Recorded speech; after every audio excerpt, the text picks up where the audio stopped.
Well, welcome to the Speak with People podcast. My name is Jason Yost, and I will be your host today. I'm so honored that you are joining us for this time together. Here at the Speak with People podcast, we believe that healthy communication is oxygen for our relationships and our leadership. And so when we speak with people, we breathe life into them. And when we speak at them, we breathe destruction into them.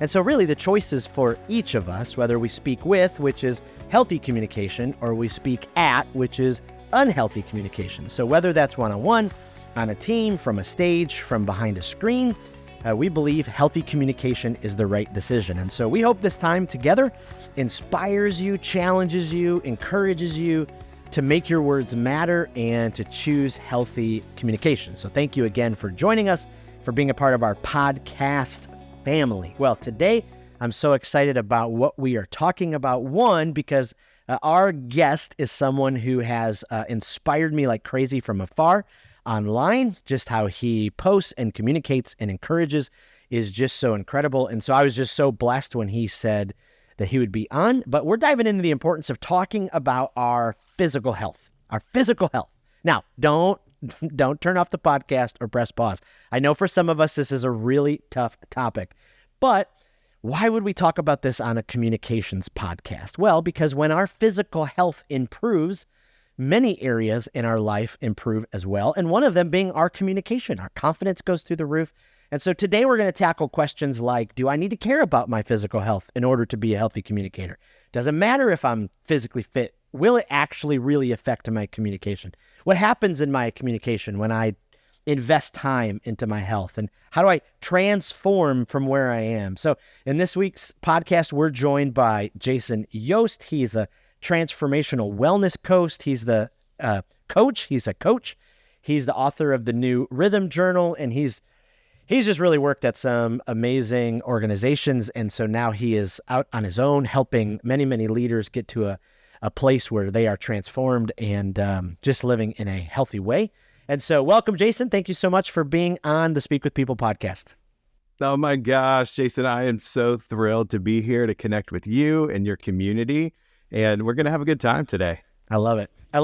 Well, hey, before we jump in, I know I told just like a little snippet of your story, but I'd love if you fill in our listeners, more of your story, who you are, where you're from, what you do, your family, all that kind of stuff.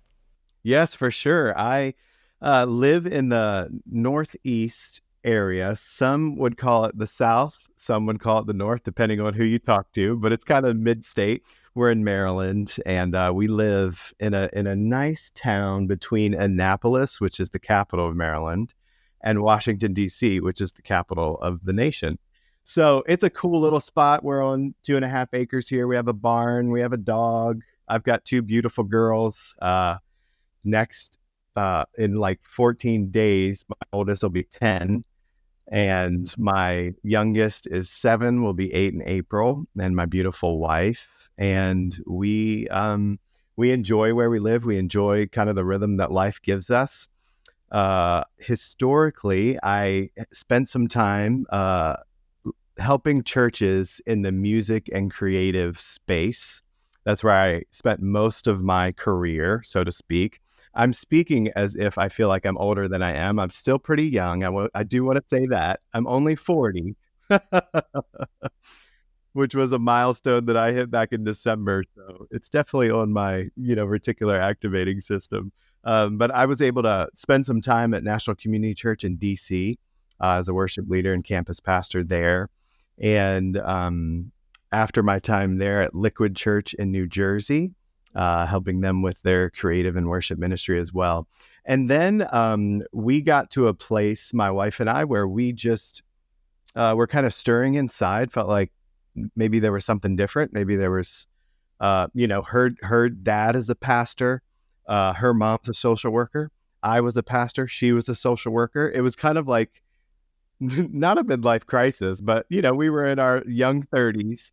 And we were getting out of survival mode, like when you have with kids, they were, becoming after toddlers, that space. And we were just like, what would life look like if we created it? Would it be any different? What would it look like? And one of our core, we figured out what our values were. And one of that especially for me, was just to be available to my kids and to my wife.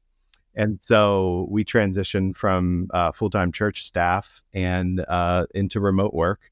And so I got a job at Samaritan's Purse and as a national director of large church partnerships, which was awesome. Really love that. Gave us time with family, but then also, great purpose of what they do, connecting with churches and relationships overseas. But something happened that was a real catalyst to kind of what we're going to talk about today. I had just started the job, was so excited. Now I went from skinny jeans, long t-shirts, every single day to having to wear a suit and tie. So I had to go purchase. I did not own one. I had to go purchase a suit and tie. I was flying to headquarters, to do orientation, to get the picture so you'd have it on your badge, be able to get all the things and fly all over the place.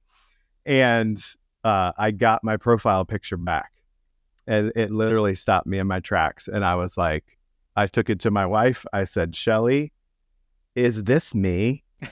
And she said, well, yes. And it was really an awakening for me of, man, I've gotten to a place subconsciously that I don't really like.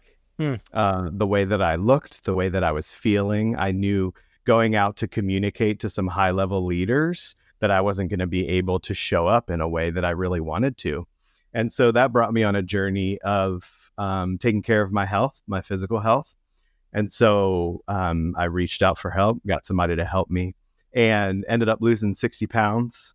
And it just really transformed my life. Just that discipline transformed my life and opened my eyes to what else could be possible, and then I started running.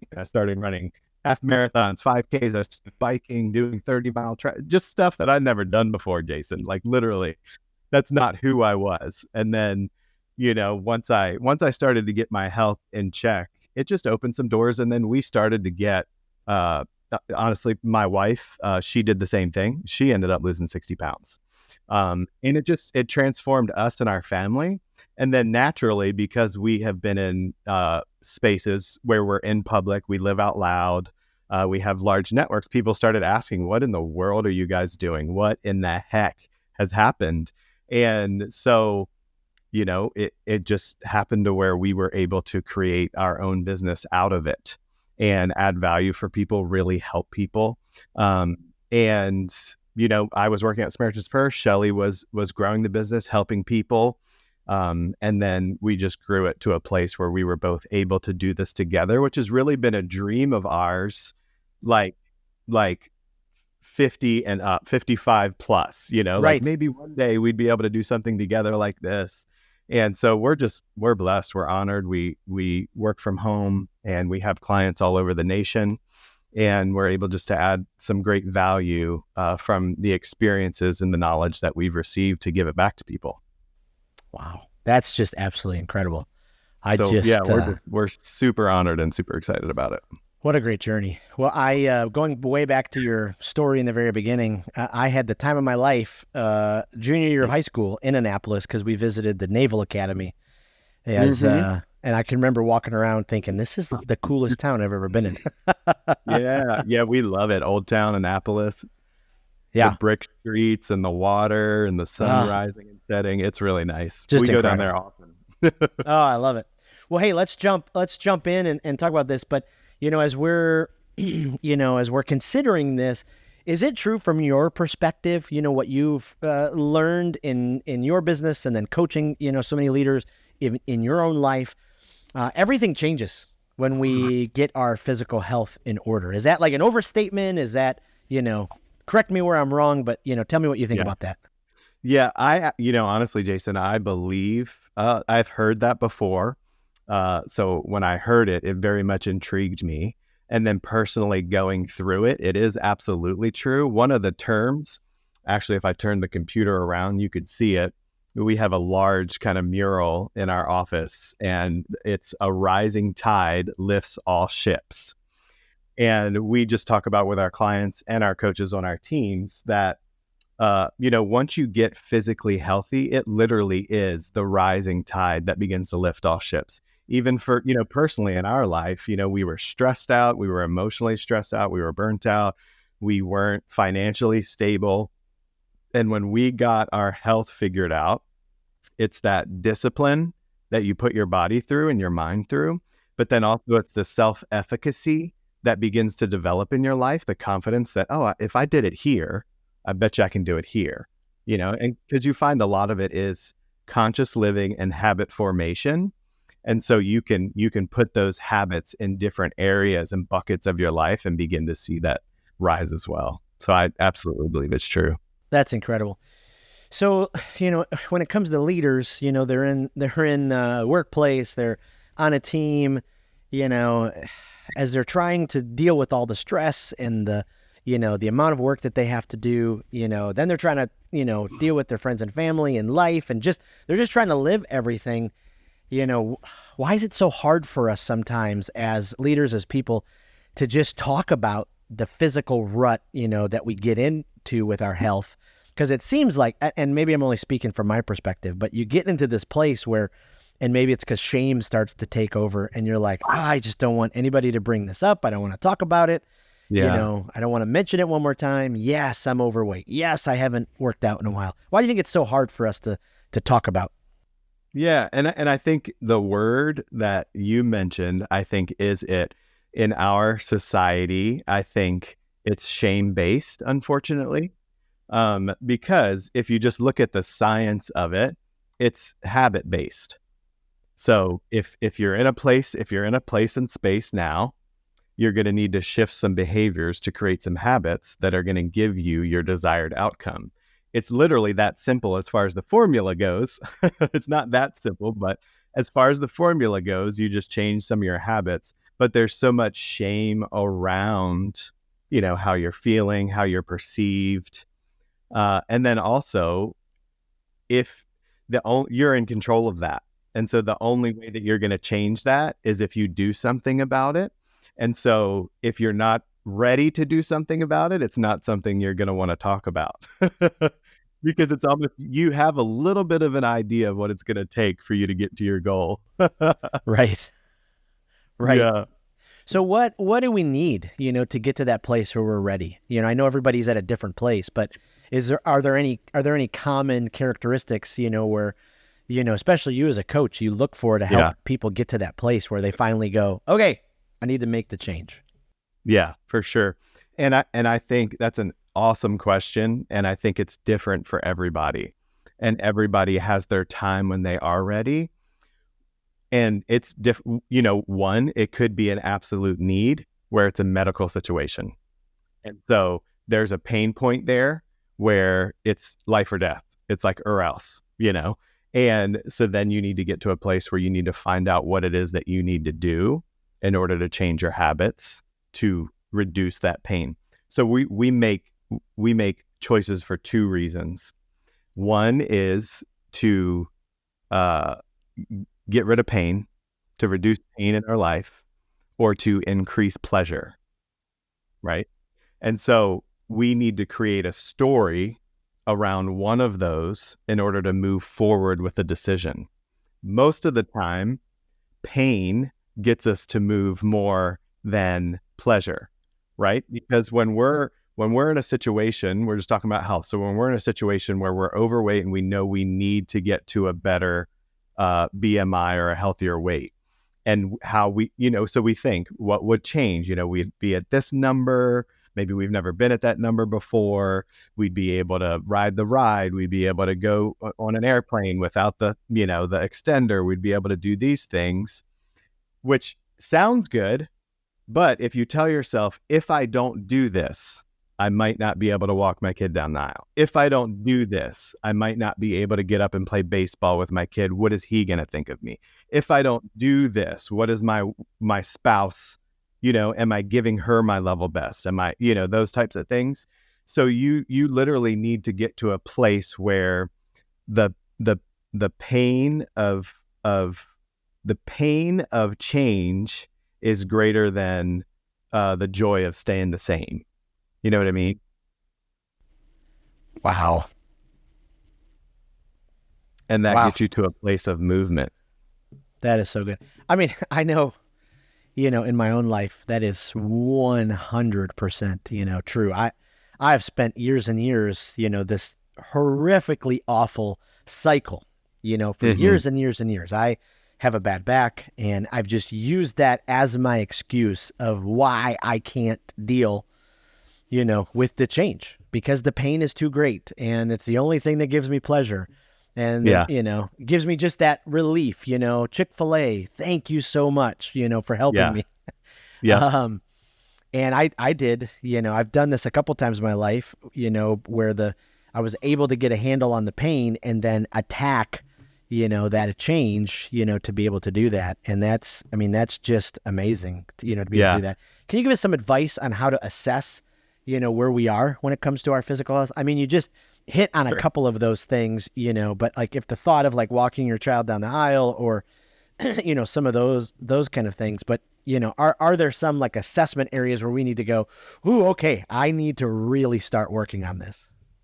Yeah, absolutely. I mean, there is, textbook is our body mass index, a healthy BMI. That's according, that's math according to your height, your age, your weight.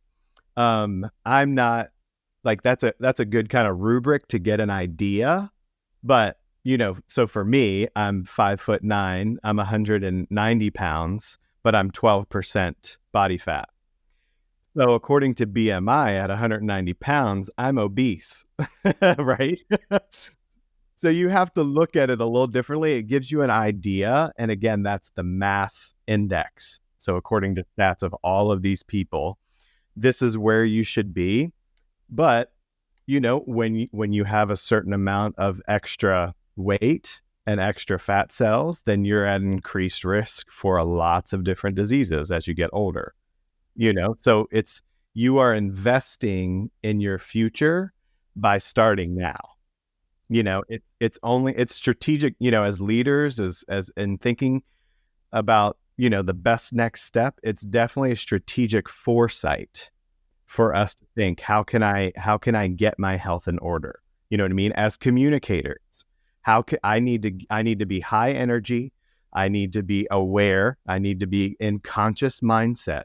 So how can I get my health to a place where I'm able to give 100% of me and be totally present in order to do those things? Yep. Huh. Okay. So many people are stunted because of negative voices that fill their head. So Yeah. why do you think the negative voices get so loud, and why do we listen to them for so long, before getting to this place of going, wait a minute, I don't have to listen to you. I can start to move. Yeah. One of the things that I've been encouraging myself personally, because it's never something you're going to master, right? It's more something, how can I manage this? Not necessarily master it, but manage it. And I'm encouraging myself in this as I'm saying this out loud, is we need to speak to ourselves more than we listen to ourselves, Ooh, right? wow. So Wow. sometimes, most of the time, I am my worst critic, right? The way that I talk to myself, I wouldn't let anyone in this world talk to Yep. me or my family the way that I talk to myself, Right. and unfortunately, the cycle happens where we get an idea, say, hey, I want to get healthy, I want to lose weight. So we try something, and then whether we don't have the support or we don't have the consistency, we end up stop doing that. We're not consistent with it and we give up.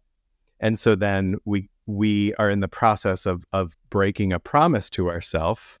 And so then we lose confidence with ourselves to keep trying this again, because we're always going to fall short. Wow. Right. So what's the point? Yeah. And that's where we need to stop listening to ourselves and stop talking to ourselves, because any forward movement in that direction is positive. Any forward movement at all. And so when we're listening too much to the negative talk, it paralyzes us to move towards our desired outcomes. which is the exact opposite of what we want. Right. So it's more affirmation, self-talk. I can do this. I got this. You wake up, I'm going to hit my goals today. I'm going to drink. I'm going to drink half my body weight in ounces today. I'm going to hit, this many calories. I'm going to, it's that self-talk of just, of you're leading yourself, self-leadership. You're leading yourself to your desired goal. So what is it that I want to accomplish? Identify that, figure out the habits it's going to take for you to get to that outcome, and then literally day by day, just do it.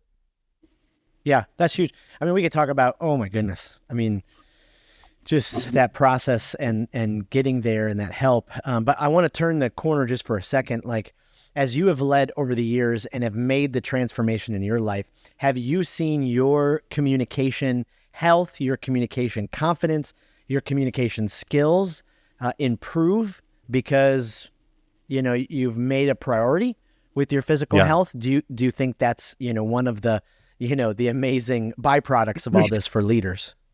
Yeah, I think so. Absolutely.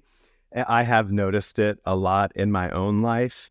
And the main areas that I think is I'm way more in conscious leadership or conscious communication, meaning I'm present. I know what I want to say.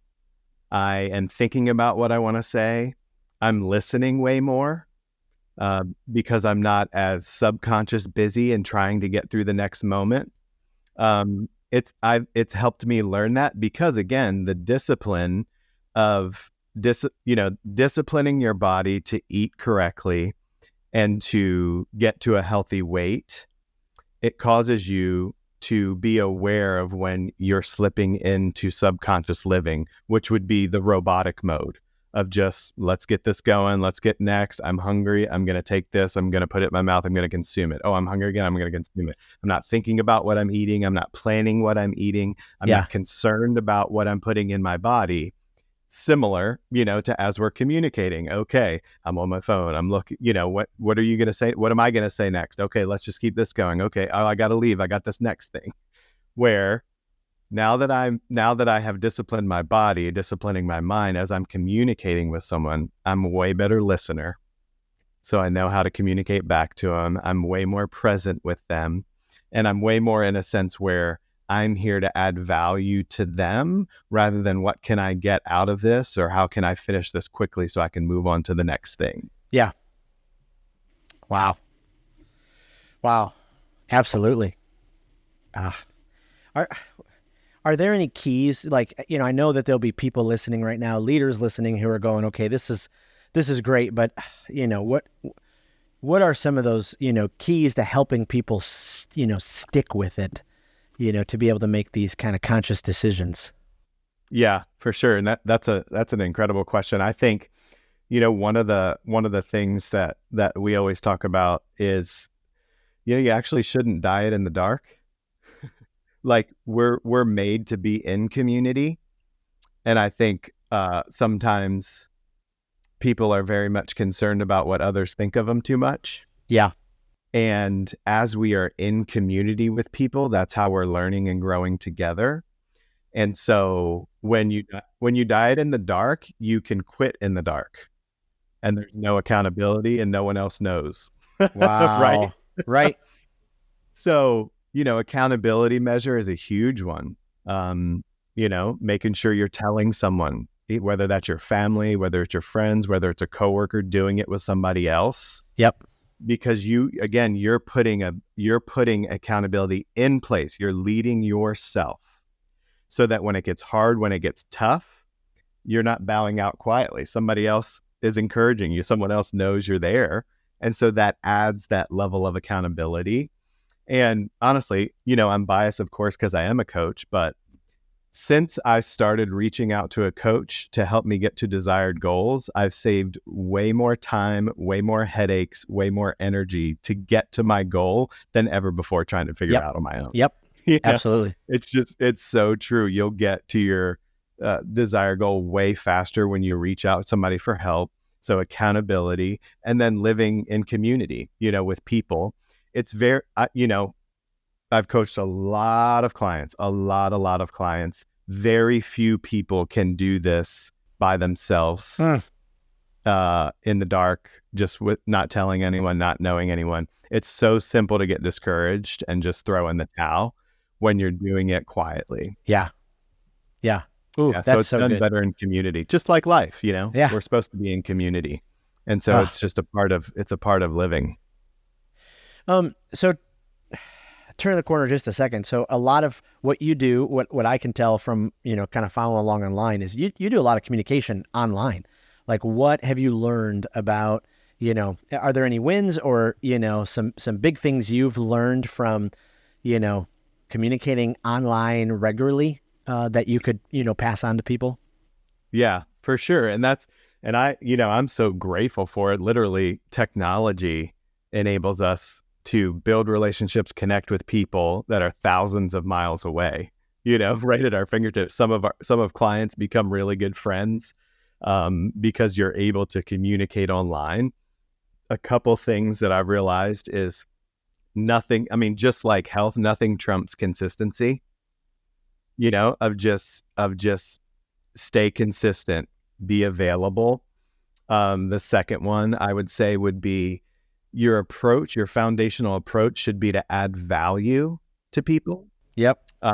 Not just a billboard, if that makes sense. Not just here, this is what I'm doing, this is what I'm eating, this is how, but how can you can share that with them. But, if I'm taking a picture of what I'm eating, I'm doing it so that Jason, for instance, can see what I'm eating and learn how I made it and try to put that into his context. Is this something he could benefit from? When he's busy, when he's on the road, he could just stop here, and this would be a better choice instead of this choice. Does that make sense? So Absolutely. I'm always thinking, how can I add value? And then one of the biggest things, which is also in line with the algorithm of social media, is to have conversations behind the scenes. Connecting with people, asking questions. Just trying to, again, live in community, be human. Be available, show up for people, and do that in messages and conversations with people. Those have been the three big things that have helped grow our business and add value to people. Oh, those are incredible. Those are incredible. Hey, tell us just as we kind of wrap up the conversation, tell us about the new rhythm journal that you wrote and talk about what happens with this. Yeah, absolutely. So it's a mindset management journal, you could say. These are, as I was transforming physically, I was learning about how to transform my mind and just have a better, more positive mindset, and, goal setting and thinking about affirmations and talking to myself rather than listening to myself. And so I saw a lot of people's, journals, a lot of affirmation things. And I was carrying around all these journals every time I traveled or every time I went somewhere. And then Shelly and I kept getting questions. How do you guys start your mornings? How do you guys journal? And I just thought, what if I took all the best of a lot of these journals, the things that we actually do in the mornings, and created one so that people could use that to help them? And so that's what I did. It's literally the morning routine that we had that helped us transform physically and in our minds. And so you wake up and it's 5 things about gratitude. It's 3 affirmations of how you want to show up today. And then there's a few question prompts of, is there something I can get enthusiastic about to stay excited today? Is there an obstacle that could throw me off today? If so, if it happens, what are the best ways that I could deal with that? Yep. So again, it's helping you move from subconscious living every day just as it comes to more self-leadership and conscious living throughout your day. Wow. Yeah. That's incredible. Well, hey, as we finish up our conversation, I wanted to ask you some rapid fire questions All for right. our audience to kind of keep getting to know you. But do you have a favorite book when it comes to transformation and physical health? Yes, I do. One that I've read, I'm actually reading it again this year, it's called High Performance Habits by Brennan Burchard. Oh, yeah.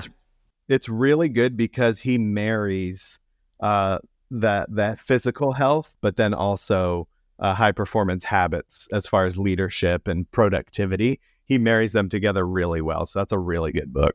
I love it. Is there a podcast that you really enjoy, either for, leadership or for, pure Yeah. enjoyment? Yeah, I dig, right now I dig the Ed Milet podcast. Really good personal development. He has guys on there that are talking about finance, mindset, physicality, productivity, those types of things. It's really good. Okay, love it. And then lastly, maybe wrong to ask a health coach about this, but are you more of a Chick-fil-A person, more of a PDQ person? Tell me, what is PDQ? You don't have PDQ in Washington and Baltimore. No. I'll tell you what PDQ is. PDQ is an attempt to try to be anywhere near as good as Chick-fil-A. That's what PDQ is.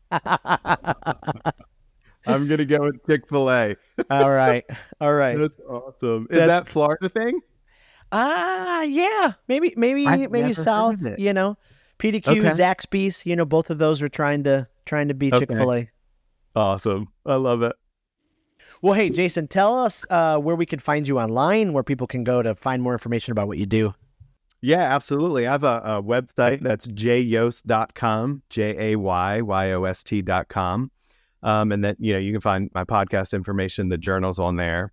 And then as far as social, I'm just Jason Yost, at Jason Yost on IG and Facebook. So happy to connect and I love talking to your community and connecting with you today as well, man. I love it. Well, thank you so much. I know that just how you operate online has been such an encouragement for me. I was in such a rut, through the summer and the fall, and finally was able to, just put the stake in the sand. And so thanks for all the encouragement, the challenge that you do from afar, and just appreciate who you are and the leadership that you bring to the world. So thank you for being on the podcast today. Thank you, man. It's been my honor. Absolutely. Well, for the rest of you, thank you so much for being a part of the Speak with People podcast family. Let me just say this. If you work in an organization and you can tell that your team members are struggling with communicating with each other in healthy ways, maybe some destructive or negative talk has crept into your culture as an organization, maybe your leadership is trying to figure out how to kind of corral it all. Speak with People comes alongside of organizations and helps them with a healthy communication employee training seminar. So if that would be something that would be of interest for you, of how to elevate the importance and practice of healthy communication in your team and your leadership, please reach out to us. Just simply email jason@speakwithpeople.com. And we'd love to let you know the different packages that are available. Well, again, thank you for being a part of this podcast. It just means the world that you listen, you download, you share it, and it really means the world when you leave a review. So really, thank you so much for that. Again, we believe that healthy communication is oxygen for your relationships and your leadership. So when we speak with people, we breathe life into the world. And when we speak at people, we breathe destruction. So the choice is yours. And we hope today encouraged you, inspired you. We're going to put all the notes and all the different references that Jason talked about in the show notes. So make sure that you check out in those. And so thank you again for being a part of the podcast, and we will see you next week.